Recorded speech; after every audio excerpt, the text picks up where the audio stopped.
ప్రభు యేసుక్రీస్తు నామములో చేరి వచ్చిన సహోదర సహోదరులకి వందనాలు తెలియజేసుకుంటా ఉన్నాను. డిసెంబర్ నెల అన్న వెంటనే మనకు గుర్తొచ్చేటటువంటి విషయం ఏంటి? క్రిస్మస్. సో డిసెంబర్ని క్రిస్మస్ నెలగా కూడా చెప్పుకుంటారు. సో అందుకని ఈ నెలలో ఎక్కువ సందేశాలు దేని గురించి ఉంటాయి అంటే క్రిస్మస్ గురించే ఉంటాయి. క్రిస్మస్ సందేశాలే ఉంటాయి. సో యేసు ప్రభు ఎవరు, ఎందుకు వచ్చారు, ఇలాంటి విషయాలన్నీ కూడా ఈ డిసెంబర్ నెలలో ఎక్కువ సందేశాలు ఉంటాయి. సో అందులో భాగంగానే ఈరోజు మనం యేసు ప్రభు గురించినటువంటి విషయాలు కొన్ని మనం విందాం. వాయిస్ వస్తుందయ్యా?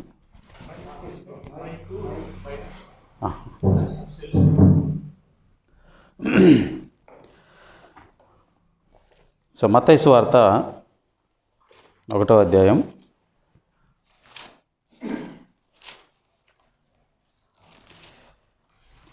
18వ వచనం నుంచి 24వ వచనం వరకు మనం చదువుకుందాం, లేదా 25వ వచనం వరకు. సో ఒక వచనం నేను, ఒక వచనం మీరు మార్చి చదువుకుందాం. మత్తయి సువార్త 1వ అధ్యాయము 18 నుంచి 25వ వచనం వరకు. యేసుక్రీస్తు జనన విధము ఎట్లనగా, ఆయన తల్లి అయిన మరియ యేసేపునకు ప్రదానం చేయబడిన తర్వాత వారు ఏకం కాక మునుపు ఆమె పరిశుద్ధాత్మ వలన గర్భవతిగా ఉండెను.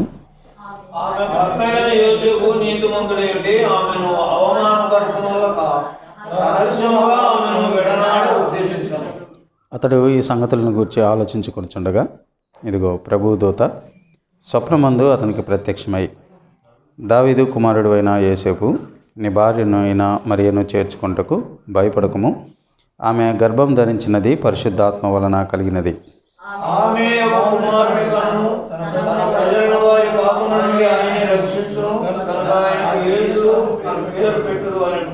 ఇదిగో కన్యక గర్భవతి అయి కుమారుని కన్ను, ఆయనకు ఇమ్మానుయేలు అనే పేరు పెట్టుదురు.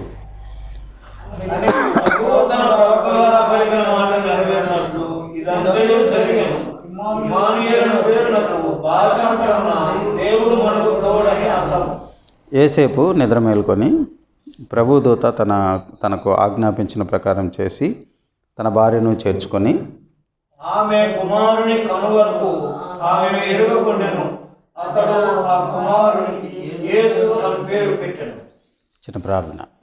ప్రేమానమ్మకం కలిగిన మా ప్రియ పరలోక తండ్రి, మీ యొక్క పరిశుద్ధమైన ఉన్నతమైన జీవం కలిగిన నామానికై హృదయపూర్వకంగా వందనాలు చెల్లించుకుంటా ఉన్నాం. ఉదయకాలము మీ పాద సన్నిధిలో చేరి మిమ్మల్ని ఆరాధించడానికి మమ్మల్ని నడిపించిన విధానం కొరకై మీకు హృదయపూర్వకంగా వందనాలు చెల్లించుకుంటా ఉన్నాం. ఇంతవరకు పాటల ద్వారా మీ నామాన్ని గణపరచడానికి మీరు చూపిన కృపకై వందనాలు.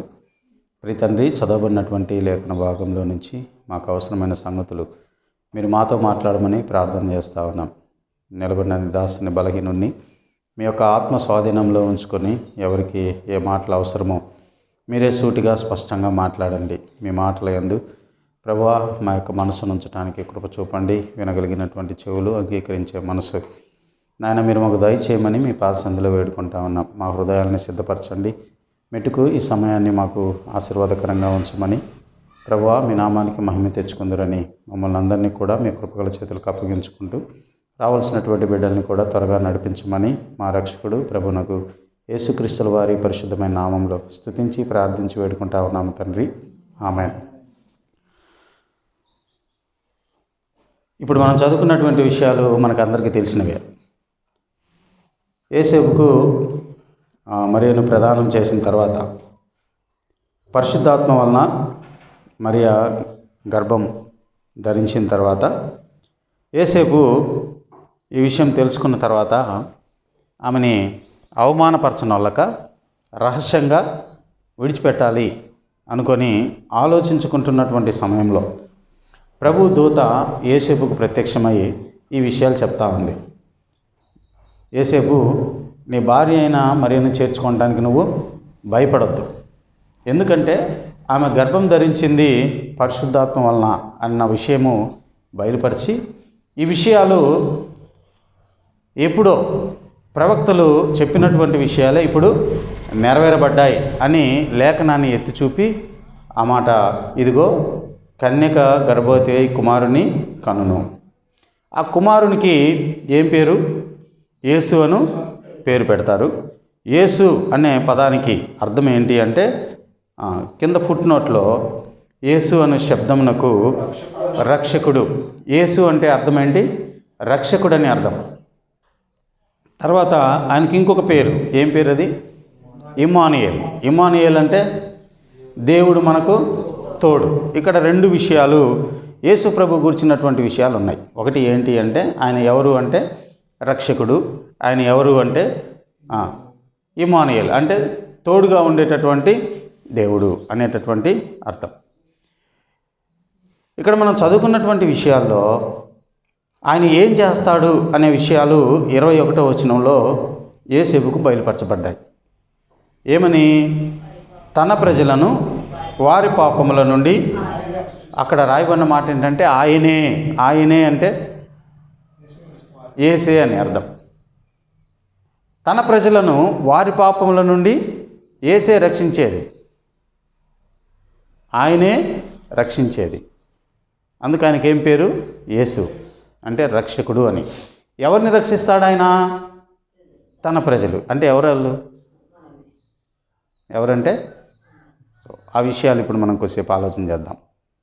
అసలు ఎవరు యేసు ప్రభు అంటే యోహాను సువార్త 1వ అధ్యాయము 1 నుంచి 3 వచనాలు చదివితే, ఆ వచనాలు చదివి యేసు ప్రభు ఎవరో చెప్పండి. అలాగే 14వ వచనం కూడా చదివి చెప్పండి. ఆదియందు వాక్యము ఉండెను, వాక్యము దేవుని యందు ఉండెను, వాక్యము దేవుడే ఉండెను, ఆయన ఆదియందు దేవుని యొద్ద ఉండెను, సమస్తమును ఆయన మూలంగా కలిగెను. చాలు. ఈ మాటలు చదువుతున్నప్పుడు ఆదియందు ఎవరున్నారు? ఆ వాక్యమే ఎవరు? దేవుడు. 14వ వచనంలో ఏమనుంది?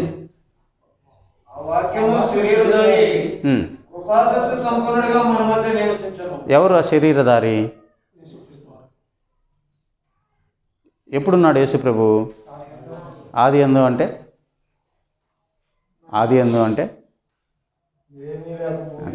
అంటే ఈ సృష్టి ఏమీ లేనప్పుడే ఎవరున్నారంటే యేసు ప్రభు. చాలామందిని మనం చూస్తూ ఉన్నప్పుడు బాలయేసు, చిన్న యేసు, చిన్ని యేసు కదా, ఈ మాటలు వింటూ ఉంటాం. ఆయన బాలయేసు కాదు, చిన్న యేసు కాదు. ఆయన ఎప్పటి నుంచో ఉన్నటువంటి దేవుడు అంటే ఫ్రమ్ ద బిగినింగ్, ఆదియందు ఉన్న దేవుడు. మనము ప్రకటన గ్రంథంలో కానీ చూస్తే, ప్రకటన గ్రంథం 1వ అధ్యాయానికి రండి. ప్రకటన గ్రంథము 1వ అధ్యాయము 8వ వచనం చూడండి. ఫుట్ నోట్లో ఏముంది? ఆయన ఎవరంట?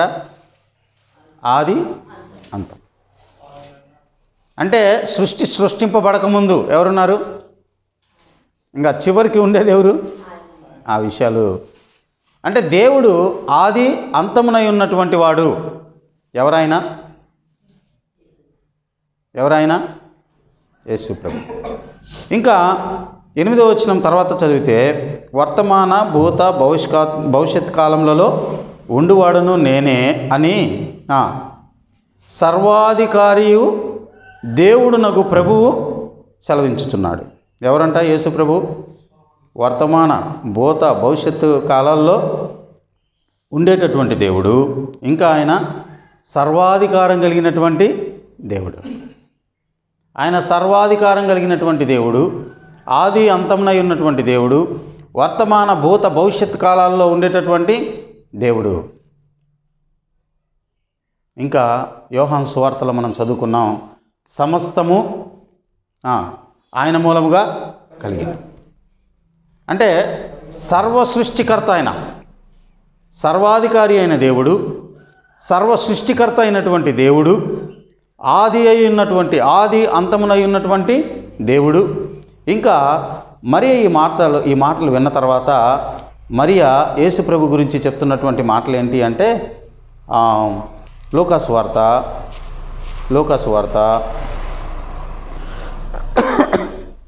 మరియకు కూడా దూత చెప్తున్నటువంటి మాటలు 32వ వచనం, 1వ అధ్యాయము 31, 32 వచనాలు చూస్తే, ఇదిగో నీవు గర్భం ధరించి కుమారుని కని ఆయనకు యేసు అని పేరు పెట్టదువు. గొప్పవాడై సర్వోన్నతుని కుమారుడు అనబడు. ఏమని పిలువబడతాడు? సర్వోన్నతుని కుమారుడు అనబడును. ప్రభు అయిన దేవుడు ఆయన తండ్రి అయిన దావీదు సింహాసనమును ఆయనకి ఇచ్చును. ఆయన యాకోబు వంశస్థులను యుగములు ఏలును. ఆయన రాజ్యం అంతము లేనిదే ఉండును అని ఆమెతో చెప్పాను. అందుకు మరియా, నేను పురుషుని ఎరగని దానినే ఇలాగ జరుగునని దూతతో అనగా, పరిశుద్ధాత్మ నీ మీదకి వచ్చును, సర్వోన్నతుని శక్తి నేను కమ్ముకొనును, పుట్టబోవు శిశువు పరిశుద్ధుడై దేవుని కుమారుడు అనబడును. ఏమై ఉంటాడంట ఆయన? పరిశుద్ధుడైన, సర్వోన్నతుడైన, సర్వశక్తిమంతుడైన. 49వ వచనంలో చూస్తే, సర్వశక్తిమంతుడు నాకు గొప్ప కార్యములు చేసెను.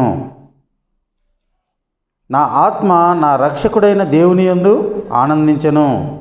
ఆయన నామము పరిశుద్ధము. ఆయనకు భయపడు వారి మీద ఆయన కనికరము తరతరములుండును. పరాక్రమము చూపెను. ఆకలిగొని వారికి మంచి పదార్థముతో సంతృప్తిపరచును.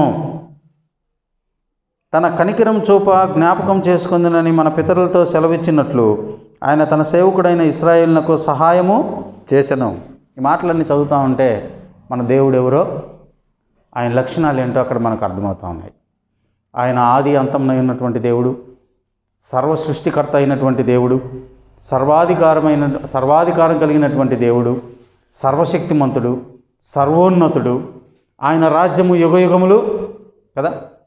అక్కడ మనం నిత్యము ఆయన రాజ్యము. ఆయన పరిశుద్ధుడు. ఆయన ఈ లోకంలో ఎలా పుట్టాడు? యేసు ప్రభువుగా పుట్టాడు. చాలామంది ఏమనుకుంటారంటే యేసు ప్రభువు గురించి ఆయన ఏదో 2000 సంవత్సరాల ముందు పుట్టినటువంటి దేవుడిగా భావిస్తుంటారు. ఆయన సామాన్యమైన మనుషుడిగా భావిస్తూ ఉంటారు. కానీ తన ప్రజలను వారి పాపముల నుండి ఆయనే అంటే ఎవరు? ప్రభు అయిన యేసుక్రీస్తు. ఈ యేసుక్రీస్తు ఎవరు అంటే ఆయన ఆది యందు ఉన్నటువంటి దేవుడు, వాక్యమై ఉన్న దేవుడు, శరీరధారిగా వచ్చినటువంటి దేవుడు.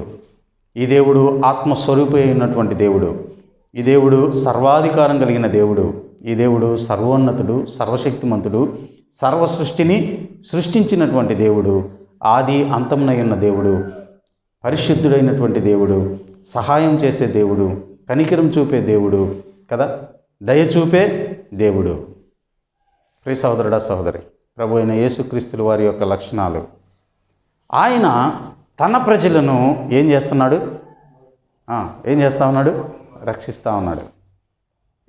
తన ప్రజలు అంటే సర్వ సృష్టిని ఆయన సృష్టించినటువంటి క్రమం చూస్తూ ఉన్నప్పుడు ఆయన 1వ రోజు వెలుగును కలగ అని పలకగా వెలుగును సృష్టించాడు. 2వ రోజు ఆకాశాన్ని సృష్టించాడు. 3వ రోజు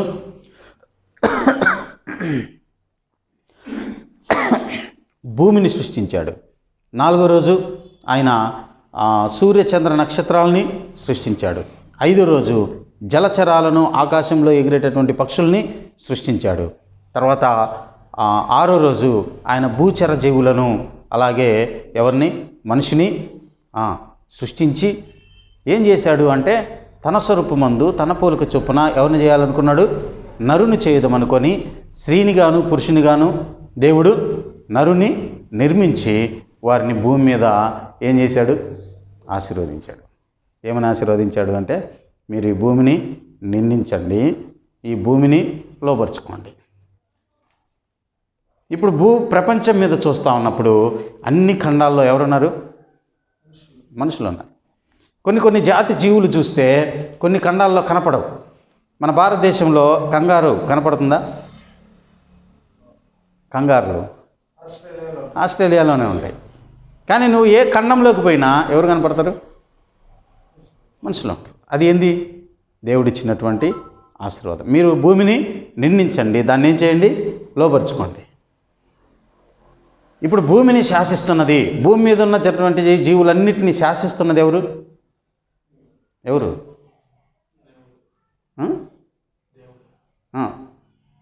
మానవుడే. మానవుడు భూమి మీద ఏం చేయాలనుకున్నా ఏం చేస్తూ ఉన్నాడు? చేసుకుంటా వెళ్ళిపోతా ఉన్నాడు. అంటే దేవుడు ఇచ్చినటువంటి బ్లెస్సింగ్. అంటే దేవుడు మనిషిని భూమి మీద ఆశీర్వదించాడు. అంటే మనకేమున్నాయి? భూ సంబంధమైన ఆశీర్వాదాలు ఉన్నాయి. అయితే అసలు మనిషిని దేవుడు ఎందుకు సృష్టించాడు? ఏ ఉద్దేశంతో సృష్టించాడు? ఒకటి, భూమి మీద దేవుడు మానవుణ్ణి ఆశీర్వదించడానికి పుట్టించాడు. యెహోవాయే దేవుడని తెలుసుకోండి, ఆయనే మనలను పుట్టించెను 100వ కీర్తనలో ఉంది. అంటే భూమి మీద ప్రతి మనిషిని పుట్టించేది ఎవరు? దేవుడే. చాలామంది అనుకుంటారు నేను మా తల్లిదండ్రులకు పుట్టాను అనుకుంటారు. లేఖనంలో యెహోవాయే దేవుడని తెలుసుకొనుడి, ఆయనే మనలను పుట్టించను. అంటే భూమి మీద మనుషులను పుట్టించేది ఎవరు? అది గుర్తుపెట్టుకోవాలి. చాలామంది ఏమనుకుంటున్నారంటే ఈ భూమి మీద మా తల్లిదండ్రులకు నేను పుట్టాను, నేను, నా కుటుంబము, నా తల్లిదండ్రులు, నా ఫ్రెండ్స్, ఇట్లనే ఆలోచించే వాళ్ళు ఎంతమంది ఉన్నారు? కోటాను కోట్ల మంది ఉన్నారు. వారికి దేవుడు ఏమంటున్నారంటే దేవుడు ఉన్నాడని తెలుసుకోండి, అసలు మిమ్మల్ని పుట్టించింది ఎవరు? దేవుడు అన్న విషయాన్ని తెలుసుకోండి. ఎందుకు పుట్టించాడు దేవుడు? అసలు ఎప్పుడు పుట్టించాడు దేవుడు?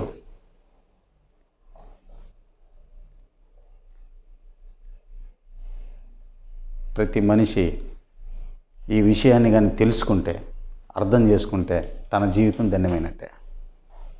ఎందుకు దేవుడు మానవుని పుట్టించాడు? ఎప్పుడు పుట్టించాడు? ఈ విషయాలు కానీ ఆలోచన చేస్తూ ఉన్నప్పుడు రండి, ఎఫెసీయులకు రాసినటువంటి పత్రిక 1వ అధ్యాయంలో, ఎఫెసీయులకు రాసినటువంటి పత్రిక 1వ అధ్యాయము 3వ వచనం నుంచి చదువుకుందాం. ఏముంది చూడండి.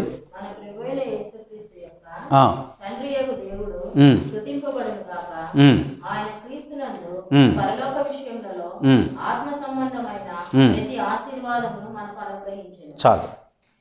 భూమి మీద దేవుడు ఏం చేశాడు? మానవుణ్ణి ఏం చేశాడు?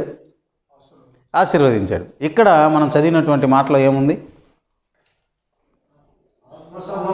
ఆత్మ సంబంధమైన ఎక్కడుంది? ఏ విషయాల్లో? పరలోక విషయాల్లో. పరలోక విషయాల్లో. అంటే మానవుని యొక్క జీవితం ఎక్కడెక్కడ ఉంది? మానవుని యొక్క జీవితం ఎక్కడెక్కడ ఉంది? మానవుని యొక్క జీవితం ఎక్కడెక్కడ ఉంది? భూలోకంలో ఉంది, పరలోకంలో ఉంది. ఈ విషయం గుర్తుపెట్టుకోవాలి. మానవుని యొక్క జీవితం భూలోకంలో ఉంది, ఎక్కడ? పరలోకంలో ఉంది. దేవుడు భూలోకంలో మానవుని ఏం చేస్తూ ఉన్నాడు? ఆశీర్వదిస్తూ ఉన్నాడు.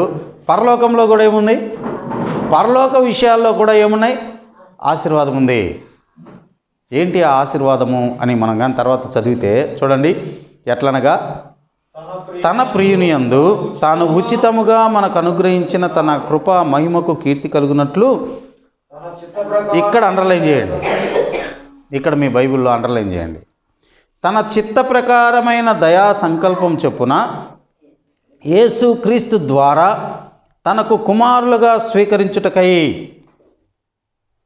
ఈ వాక్యాన్ని అండర్లైన్ చేసుకోండి. దేవుడు మనిషిని ఎందుకు పుట్టించాడు అంటే అక్కడేమనుంది? దేవునికి కుమారులుగా స్వీకరించబడాలి. దేనికి మానవుడిని దేవుడు సృష్టించాడు? దేవునికి కుమారులుగా స్వీకరించడానికి మానవుణ్ణి దేవుడు పుట్టిస్తూ ఉన్నాడు. ఇంకా తర్వాత చదవండి. మనలను ముందుగా తన కోసం, అంటే మానవుణ్ణి దేవుడు ఎవరి కోసం సృష్టించాడు?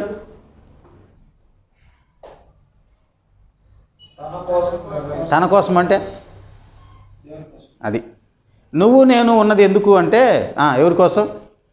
దేవుని కోసం. చాలామంది నా జీవితం నా ఇష్టం అంటారు, కానీ మన జీవితం ఎవరి కోసం? మన జీవితం దేవుని కోసం. ఇంకా చదవండి. మనము తన ఎదుట పరిశుద్ధులమును నిర్దోషులమునై ఉండవలనని చాలు. వేయబడక మునిపే దేవునికి కుమారులుగా కావాలని ఆయన కోసం మనల్ని సృష్టించుకున్నాడు. మనము ఎలాగుండాలంట? పరిశుద్ధులమును నిర్దోషులమునై ఉండవలనని జగత్తు పునాది వేయబడక మునిపే ప్రేమ చేత ఆయన క్రీస్తులో మనలను ఏర్పరచుకొనెను. ఎప్పుడు మనిషిని దేవుడు ఏర్పరచుకున్నాడు? ఎప్పుడు? జగత్తు పునాది వేయబడక మునిపే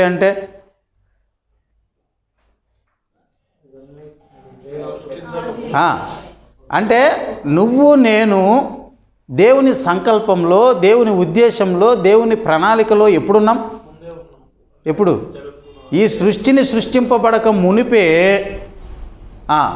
దేవుడు మన గురించి సంకల్పాన్ని కలిగి ఉన్నాడు, ఉద్దేశాన్ని కలిగి ఉన్నాడు. ఆయన చిత్తంలో మనల్ని ఎప్పుడు జగత్తు పునాది వేయబడక మునిపే ఆయన ప్రణాళికలో మనం ఉన్నాం.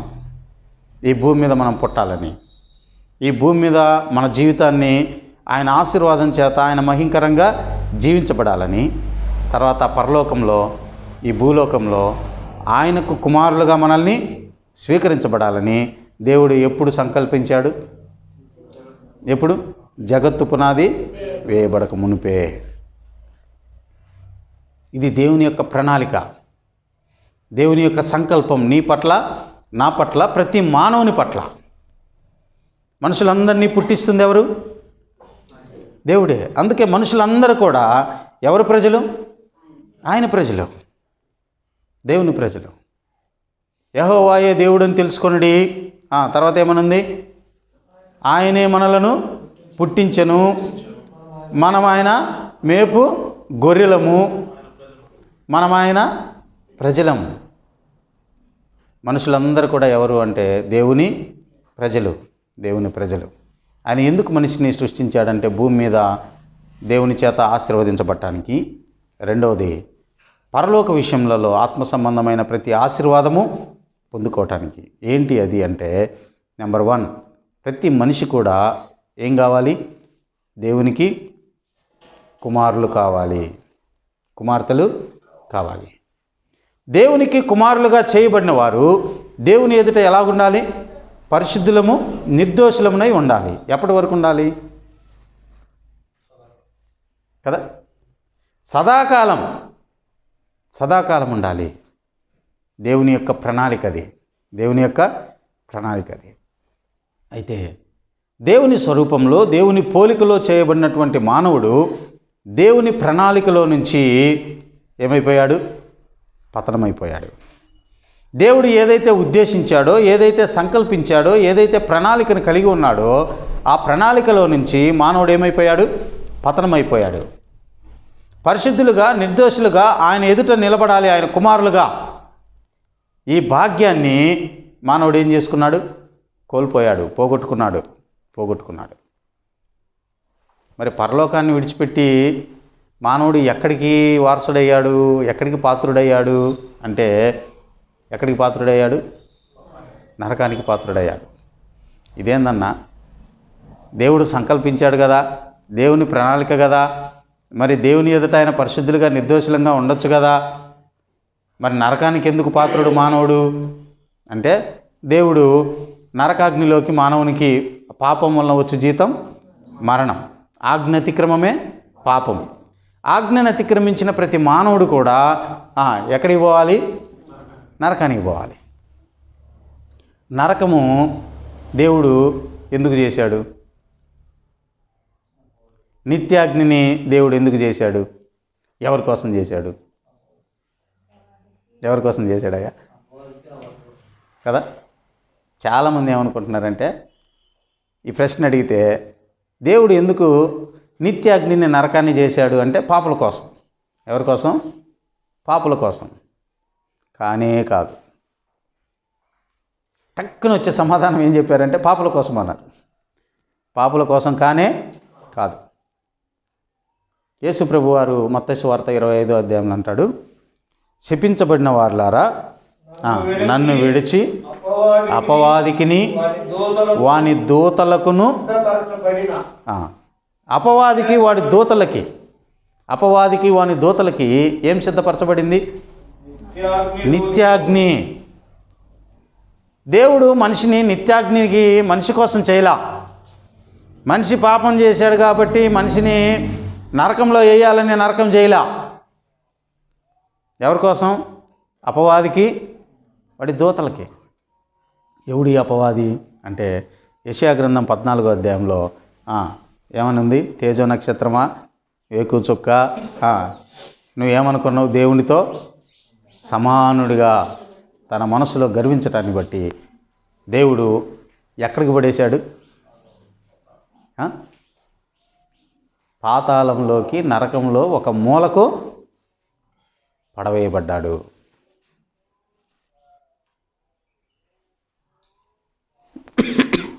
ఒక కొయిర్ లీడర్, ప్రధాన దూత తన మనసులో గర్వించటాన్ని బట్టి ఎక్కడికి త్రోయబడ్డాడు?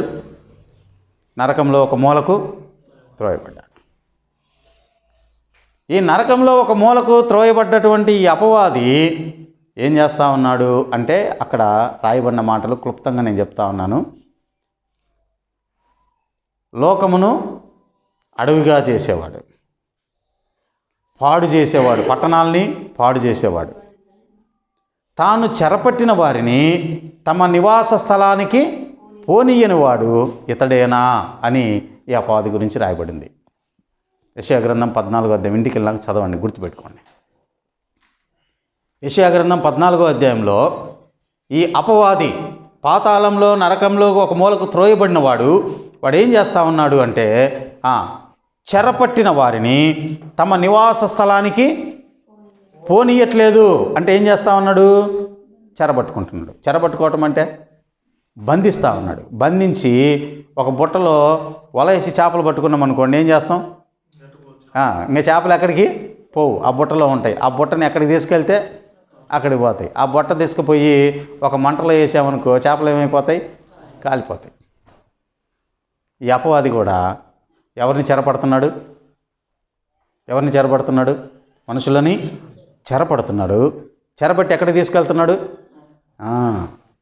నిత్యాగ్నిలోనికి తీసుకుపోతా ఉన్నాడు. వాడికి స్థానము, వాడి ప్రదేశం ఎక్కడ? దేవుడు సిద్ధపరిచినటువంటి నిత్యాగ్ని. వాడితో పాటు ఎవరిని తీసుకుపోతున్నాడు?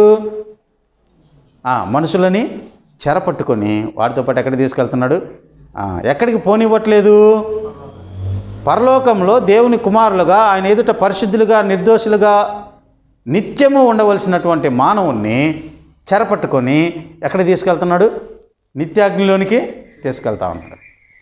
అందుకే యోహాను పత్రికలో లోకమునైనను లోకంలో ఉన్న వాటినైనను ప్రేమించుపకుడి, లోకంలో ఉన్నదంతా శరీరాశ, నేత్రాశ, జీవపు డంబము.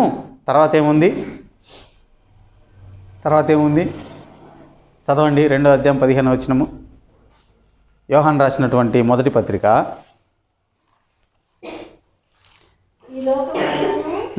లోకములో ఉన్నవాటినైనను ప్రేమింపకుడి, ఎవడైనను లోకమును ప్రేమించిన యెడల తండ్రి ప్రేమ వానిలో ఉండదు. లోకములో ఉన్నదంతయు అనగా శరీరాశయు, నేత్రాశయు, జీవపు డంబమును తండ్రి వలన పుట్టినవి కావు, అవి లోక సంబంధమైనవి. చాలు. ఎవరి వలన పుట్టినవి కాదు అవి? తండ్రి వలన పుట్టినవి కావు. ఏంటి అవి? శరీరాశ, నేత్రాశ, జీవపుడంబం. సృష్టిని సృష్టించిన దేవుడు, మానవుణ్ణి సృష్టించినటువంటి దేవుడు వేటిని సృష్టించలేదు? లోకంలో ఉన్నటువంటి శరీరాశలను, నేత్రాశలను, జీవపుడంబాన్ని సృష్టించలేదు. మరి ఇవి సృష్టించింది ఎవరు? ఇవి పుట్టించింది ఎవరు? అపవాది. ఎలా పుట్టించాడు అంటే, మానవుడి దగ్గరికి వచ్చాడు. దేవుడు మానవుడికి ఏమని ఆజ్ఞించాడు అంటే, ఈ పండును తినదినంనా నువ్వు నిశ్చయముగా చచ్చదు. నాకు అక్కడ ఒక డౌట్ వచ్చింది. చాలామంది అడిగే ప్రశ్న ఏంటంటే, దేవుని ప్రణాళికలో మానవుడు ఉన్నాడు కదా, అసలు ఆ చెట్టు పెట్టకపోతే ఏమి, ఆ పండు పెట్టకపోతే ఏమి? అక్కడ చెట్టే అవసరం లేదు. మరి బాబు, ఆ నీళ్ళు తాగ్గాకనైనా చెప్పు, ఏదో ఒక ఆజ్ఞ. అంటే దేవుడు ఏదైతే చెప్పాడో దాన్ని చెయ్యాలి, ఏదైతే చెయ్యొద్దని చెప్పాడో దాన్ని చేయకూడదు. అది ఏదైనా కావచ్చు. ఇప్పుడు అపవాది టార్గెట్ ఏంది? మానవుణ్ణి చెరపట్టాలా. మానవుణ్ణి చెరపట్టాలి అంటే దేవుడు ఏం చేశాడు? కొన్ని నియమాలు పెట్టాడు, కొన్ని ఆజ్ఞలు పెట్టాడు. వాటిని ఏం చేయాలి? అతిక్రమించేలా చేయాలి. అతిక్రమించేలా చేయాలి అంటే ఏం చేయాలి కదా? అప్పుడు వచ్చాడు. ఎవరి దగ్గరికి వచ్చాడు? ఎవరి దగ్గరికి వచ్చాడు? అవ్వ దగ్గరికి వచ్చి, ఏమ్మా ఇది నిజమేనా అంటాడు. అంతే కదా అన్నది? దేవుడు చెప్పానా అంటాడు. అన్న వెంటనే ఆమెకేమనిపిస్తుంది? మామూలుగా ఇది నిజమేనా అంటే మనకేమొచ్చుద్ది? ఏమొచ్చుద్ది? డౌట్ వస్తుంది. అరే దేవుడు ఉన్నాడురా అంటే వెంటనే ఏమొస్తుంది? ఉన్నాడంటవా? ఉంటే కనపడమను, ఉంటే ఇది చేయమను, ఉంటే అది చేయమను. దేవుడు ఉంటే ఇదంతా ఎందుకు జరగాల? ఈ డౌట్లన్నీ ఎవరు ప్రవేశపెట్టేది? ఆన్య ఫ్లాట్ నాస్తికత్వంలోకి వెళ్ళిపోతూ ఉన్నారు. ఈయనే ఎందుకు దేవుడు? ఆయన కావచ్చు కదా. అపనమ్మకంలోకి వెళ్ళిపోతూ ఉన్నారు. అపవాది మనుషుల్ని చెరపట్టడానికి మొట్టమొదటిగా ఏం చేస్తూ ఉన్నాడు? అనుమానం పుట్టిస్తూ ఉన్నాడు. ఆమంటది, నిజమేనయ్యా, అట్లా చేస్తే మేము నిజంగా చచ్చిపోతామంటే ఏమంటాడు అప్పుడు? మీరు చావనే చావు, మీకేం కాదు, మీకు ఏం కాదు. ఏం చెప్తున్నాడు? అబద్ధం చెప్తున్నాడు. పాపం ఏం చేస్తుంది అంటే మానవుణ్ణి భ్రమలోకి తీసుకెళ్తుంది. హెబ్రీలు రాసిన పత్రికలో ఉంటుంది, పాపం వలన కలుగు భ్రమ చేత. ఈ భ్రమ ఏం చేస్తుంది? మనల్ని అబద్ధాన్ని నిజంగా, నిజాన్ని అబద్ధంగా చూపుతుంది పాపం. అపవాది వచ్చి ఏమంటున్నాడు? మీరు చావనే చావరు. ఏం భ్రమలో పడింది? ఈయన చెప్పేది కూడా నిజమే. అబద్ధాన్ని ఆమె ఏమని భ్రమిస్తుంది? నిజమే అనుకుంటుంది. అనుకొని అప్పుడు చూస్తుంది. చూసిన వెంటనే అవి ఏం కనపడ్డాయి? తినడానికి, ఆహారానికి కదా, కన్నులకి, ఇంకా ఏమొస్తాయి మనకి? వివేకం ఇస్తుంది. ఫ్లాట్ ఏం పుట్టినాయి? శరీరాశి పుట్టింది, నేత్రాశి పుట్టింది, జీవబుడంబం పుట్టింది. వెంటనే ఆ పండును చూసింది. దేవుడు చెప్పినటువంటి ఆజ్ఞని అతిక్రమించి పండును తినేసింది. ఆజ్ఞ అతిక్రమమే పాపం. ఏ భేదము లేదు. అందరూ పాపం చేసి దేవుడు అనుగ్రహించు మహిమను, ఏంటి ఆ మహిమ? ఆయన ఎదుట కుమారులుగా, పరిశుద్ధులుగా, నిర్దోషులుగా సదాకాలం ఆయనతో ఉండేటటువంటి మహిమను ఏం చేశాడు?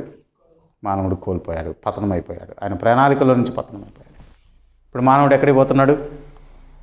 అపవాదితో పాటు వాడికి సిద్ధపరచబడినటువంటి నిత్యాగ్నిలోనికి పాత్రుడు. ఎవరు? ఎంతమంది పాత్రలు? ఎంతమంది? అందరూ. అంటే ఏ మానవుడు కూడా పరలోకానికి యోగ్యుడు కానే కాదు. ఎందుకు అంటే ఆజ్ఞాతిక్రమమే పాపం. ఒకని గుండా పాపమును గుండా మరణము ఎలాగో అందరికీ సంప్రాప్తమైపోయింది. అంటే ఏ మానవుడు కూడా పరలోకానికి వెళ్ళేటటువంటి యోగ్యత, అర్హత లేదు. అర్హతే లేదు.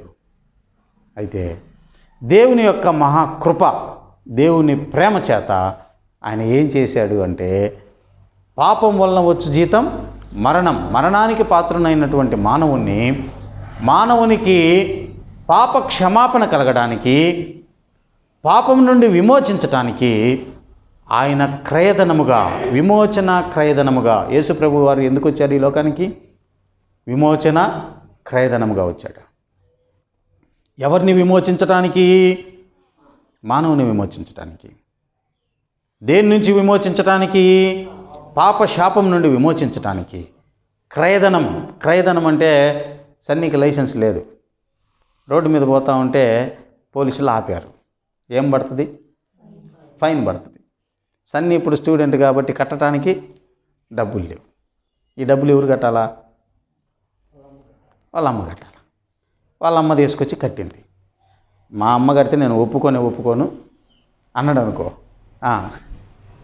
పెనాల్టీ ఎవరు కట్టాలా కదా. కొన్నిసార్లు కొన్నిటికి జైలు శిక్ష కూడా ఉంటుంది. వాళ్ళమ్మ క్రయధనంగా తీసుకొచ్చి డబ్బులు కడతానంటే నాకు వద్దే వద్దన్నాడు అనుకో, యాడికి పోతాడు? జైలుకి పోతాడు. శిక్ష ఉంటుంది. క్రయధనం, సన్ని వాళ్ళ అమ్మ వచ్చి క్రయధనాన్ని చెల్లించి బండిని సన్నిని ఏం చేసింది? విడిపించింది. ప్రియ సోదరుడా సోదరి, మానవుడు పాపం నుంచి తన్ను తాను విమోచించుకోవటానికి బయటకు వచ్చే అవకాశమే లేదు. బయటకు వచ్చే అవకాశమే లేదు. ఎందుకు అంటే పాప క్షమాపణ కావాలి అంటే పరిశుద్ధ రక్తం అవసరమైంది. ధర్మశాస్త్రం సెలవిస్తూ ఉంది, రక్తం చిందింపబడకుండా పాప క్షమాపణ కలగదు. పాపానికి క్షమాపణ రావాలి అంటే, పాపం నుండి శాపం నుంచి విడిపించబడాలి అంటే రక్తం చిందించబడాలి. మానవుని యొక్క రక్తము పాపయుక్తమైంది కాబట్టి పరిశుద్ధ రక్తం అవసరమై ఉంటుండగా మన దేవుడు ఎవరు? పరిశుద్ధుడు. పరిశుద్ధుడైనటువంటి యేసు ప్రభువు వారు శరీరాన్ని ధరించి ఈ లోకానికి మన కోసం రక్తాన్ని చిందించటానికి, విమోచన క్రయధనాన్ని చెల్లించటానికి ఆయన మానవుడిగా ఈ లోకానికి వచ్చాడు. ఆ కలువరి శిలువలో ఆయన మన కోసం ఏం చేశాడు? రక్తాన్ని చిందించాడు. ప్రియ సోదరుడా సోదరి, ఎర్రగొండపాలెంలో మేము 7వ తరగతి వరకు చదువుకుంటున్నప్పుడు అప్పుడు స్టవ్లు కానీ గ్యాస్లు కానీ లేవు. వంటలు ఎట్లా? మీ ఇంట్లో ఉన్నాయి అప్పుడు? 94, 93 సంవత్సరంలో మేము అప్పుడు పుట్టలేదన్న ఎవరన్నా అంటారేమో. ఆ టైంలో అసలు గ్యాస్లు కానీ స్టవ్లు కానీ లేవు, కట్టెల పొయ్యిలే. ఈ ముళ్ళ కంపలు ఉన్నాయి కదా, ఈ ముళ్ళ కంపలు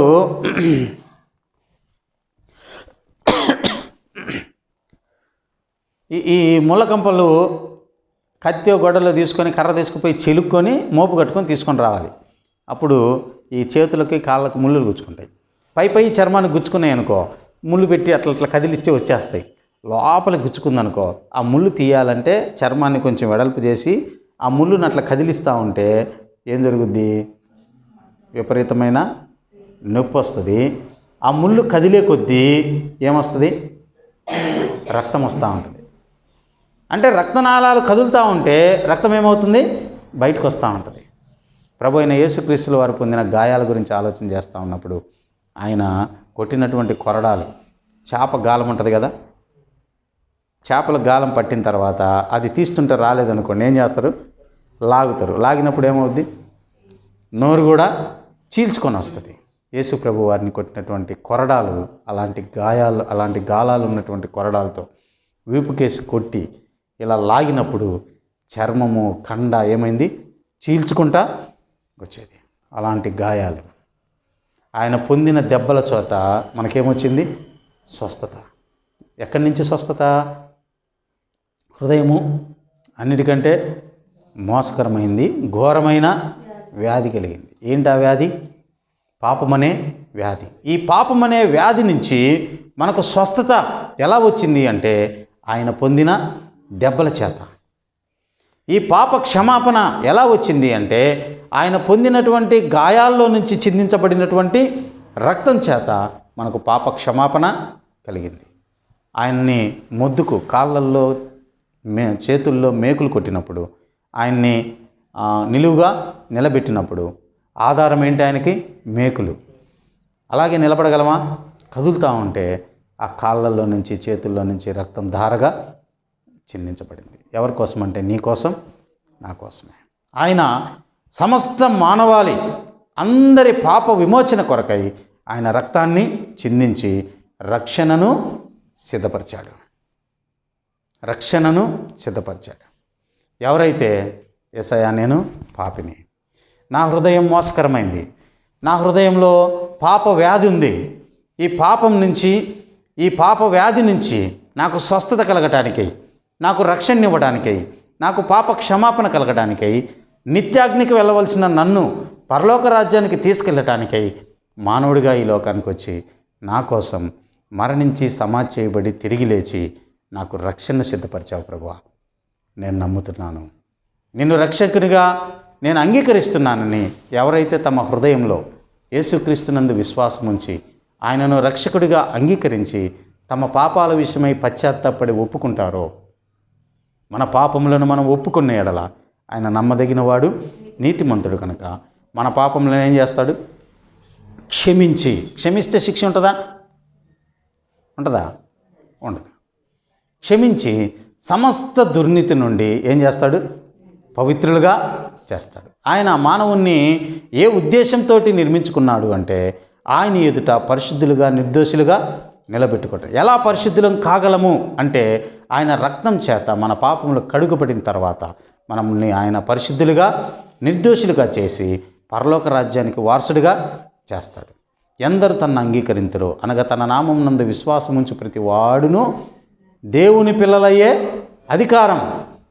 యేసుక్రీస్తుని ఎవరైతే సొంత రక్షకునిగా అంగీకరించి విశ్వసిస్తారో వారందరూ కూడా ఎవరు? దేవుని కుమారులు, దేవుని కుమార్తెలు. వారు పరలోకంలో సదాకాలం ఆయనతో కూడా పరిశుద్ధులుగా, నిర్దోషులుగా నిలబడే యోగ్యతని ఎవరి వలన కలగజేశాడండి? దేవుడు, ప్రభు అయిన యేసుక్రీస్తు.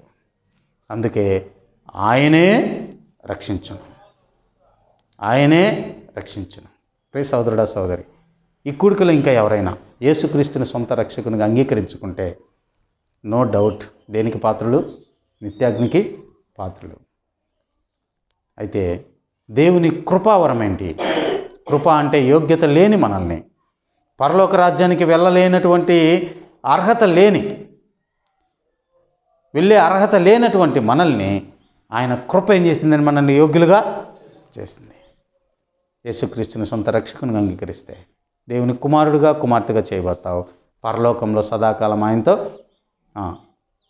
నిత్యం ఆయనతో, ఆయన ఎదుట మనం ఉండబోతా ఉన్నాం.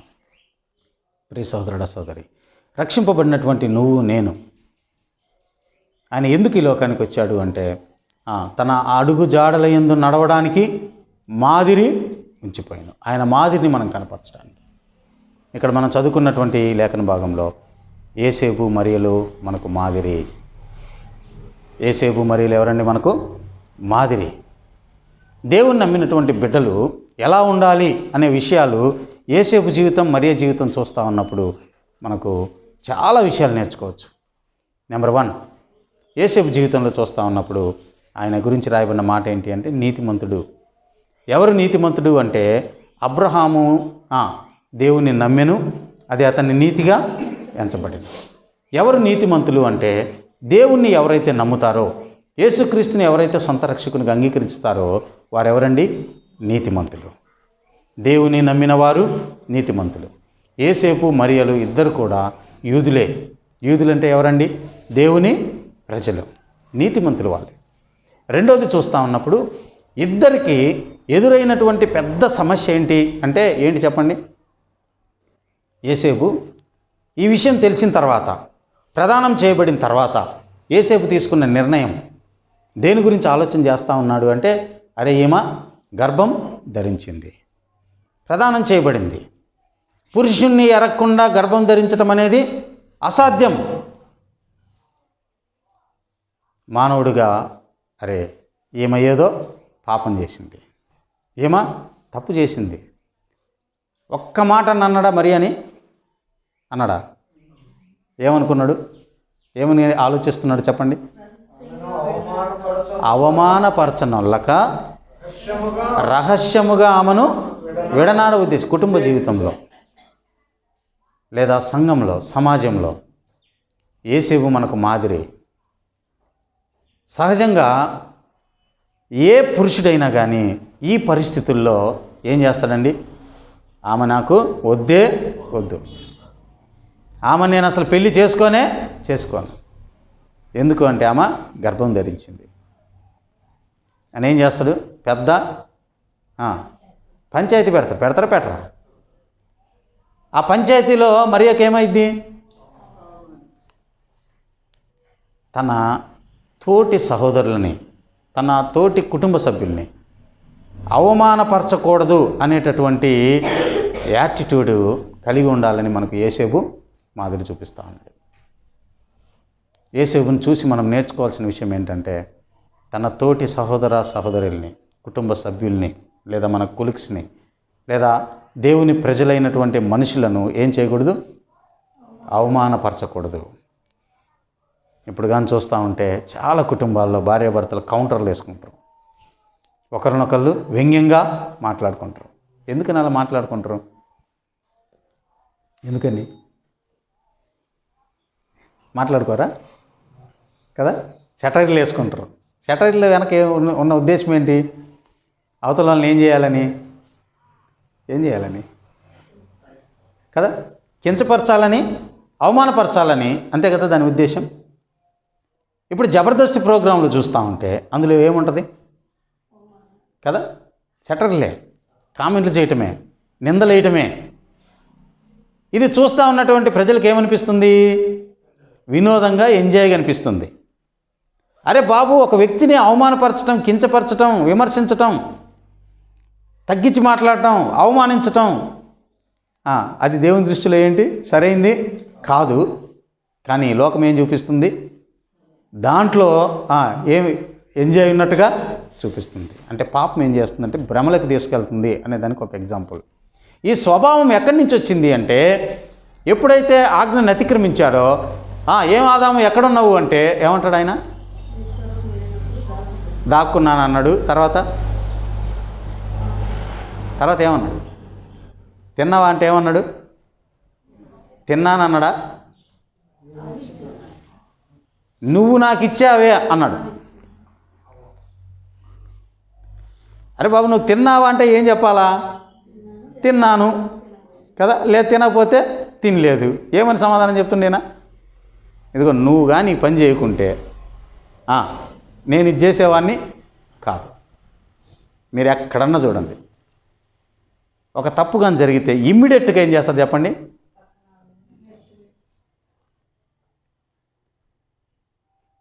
పాపం యొక్క నైజం. కానీ యేసేపు నీతిమంతుడు. ఆయన నేర్పిస్తున్న పాఠం ఏంటి అంటే మనుషుల్ని అవమానపరిచేవాడు కాదు. నేర్చుకుందాం అది. రెండోది చూస్తూ ఉన్నప్పుడు, మూడో విషయం చూస్తూ ఉన్నప్పుడు ఆలోచిస్తూ ఉన్నాడు. ఏం చేస్తూ ఉన్నాడు? ఆలోచిస్తాడు. ఏమని ఆలోచిస్తూ ఉండొచ్చు? సహజంగా ఈ విషయం జరిగితే ఎంక్వైరీలు చేస్తాడు. ఎవడు వాడు, ఏం తప్పు చేసింది కదా, ఎంక్వైరీలు కదా. కానీ యేసేపు ఏమని ఆలోచిస్తూ ఉండొచ్చు అంటే, ఆలోచించే క్రమంలో ఎవరు వచ్చారు? దేవుని దూత. దేవుని యొక్క కోణంలో ఆలోచించగలిగితే ఎవరు రెస్పాండ్ అవుతారు? దేవుడు రెస్పాండ్ అవుతాడు. మనం నేర్చుకుంటున్న పాఠం. ఒక సంఘటన జరిగినప్పుడు, ఒక సమస్య వచ్చినప్పుడు ఏ కోణంలో ఆలోచన చేయాలి? దేవుని కోణంలో ఆలోచన చేస్తున్నప్పుడు ఎవరు ప్రత్యక్షమవుతారు? ఎవరు జవాబిస్తారు? దేవుడు జవాబిస్తాడు. గుర్తుపెట్టుకోండి. అయితే అపవాది ఏం చేస్తాడు అంటే, మన భౌతిక నేత్రాలు తెరిచి మనోనేత్రాలు మూసివేస్తాడు. ఈ విషయంలో మనం జాగ్రత్తగా ఉండాలి. మనం దేవుని కోణంలో ఆలోచన చేస్తున్నప్పుడు మన భౌతిక నేత్రాలు మూయబడి మన మనోనేత్రాలు తెరవబడతాయి. ఈ రెండు విషయాల్లో మన ఆలోచన విధానం, ఇంకా చాలా లోతు విషయాలు ఉన్నాయి, కానీ జస్ట్ అవుట్లైన్ మాత్రమే చెప్తా ఉన్నాను. ఏదన్నా ఒక సమస్య వచ్చినప్పుడు మనం ఏ కోణంలో ఆలోచన చేయాలి అంటే, ఏ కోణంలో ఆలోచన చేయాలి? దేవుని కోణంలో ఆలోచించగలిగితే ఆ సమస్యకు పరిష్కారాన్ని ఎవరు చూపుతారు? దేవుడే ప్రత్యక్షమై చూపిస్తాడు. ఇక్కడ జరిగిన పరిస్థితి అదే. యేసేపు, నీ భార్యను చేర్చుకోవటానికి నువ్వు భయపడొద్దు. ఈ సమస్యల్లో దీని గురించి నువ్వు భయపడొద్దు. ఈ సమస్య ఎందుకు వచ్చిందో ఎవరు చెప్తారు? దేవుడే చెప్తాడు. ఒకవేళ అలా కాకుండా వాళ్ళైతే ఇలా చేశారు, వీళ్ళైతే ఇలా చేశారు, ఇదిగో ఈ లోకంలో ఇలా ఉంది, ఈ పద్ధతి ఉంది అని మన లోక పద్ధతిలో మన సొంత జ్ఞానంతో మనం కానీ సమస్య వచ్చినప్పుడు ఆలోచన చేస్తూ ఉంటే ఎవరు వస్తారు? వచ్చి ఏం చెప్తాడు?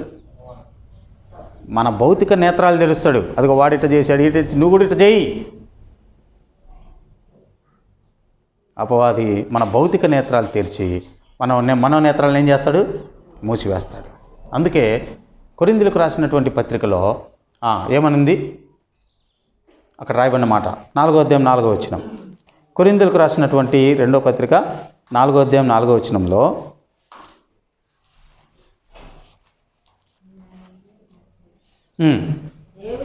దేవుని స్వరూపి అయ్యున్న క్రీస్తు మహిమను కనపరచు సువార్త ప్రకాశము వారికి ప్రకాశింపకుండు నిమిత్తము ఈ యుగ సంబంధమైన దేవత అవిశ్వాసులైన వారి మనోనేత్రములకు చాలు.